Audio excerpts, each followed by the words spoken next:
C'est une écriture millénaire qui marque l'identité du peuple touareg. Ces caractères ont été gravés sur les roches dans tout l'espace sahélo-saharien jusqu'aux rives de la Méditerranée.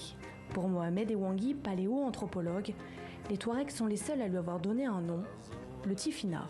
Et les anciens Tifinagh qui sont écrits sur les roches, qu'on retrouve, qui ont 3000, 4000, 5000 ans, nous autres aujourd'hui on ne peut plus les lire parce que la langue qu'ils transcrivent, ce n'est pas la langue qu'on parle. Donc il y a un travail qu'il faut faire pour faire évoluer la langue.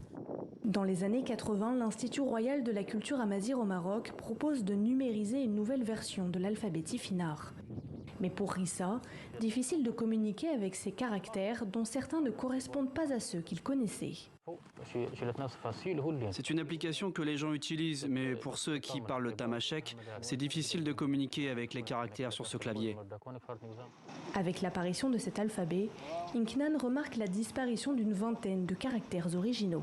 Cet alphabet ne nous permet pas d'écrire tous les sons qu'on retrouve dans les tamashek par exemple ou dans les différentes variantes touareg. En fait, c'est des applications dignes au Tifinagh, mais dans lesquelles aussi on ne retrouve pas certaines lettres conservées dans les régions touareg.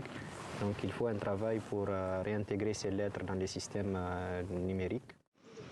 Le Touareg d'origine tamashek écrit alors un manuel d'apprentissage du Tifinagh.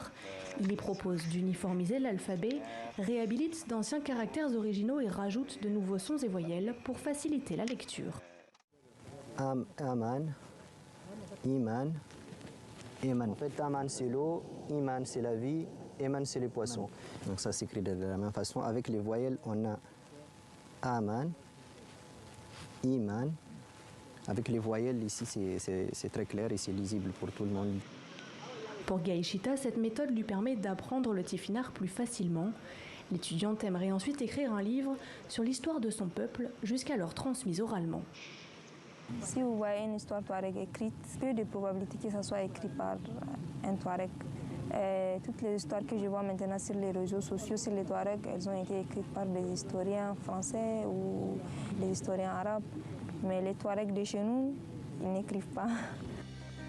En attendant, la jeune femme espère que le Tifinagh sera un jour enseigné à l'école au Niger, comme c'est déjà le cas au Maroc et en Algérie.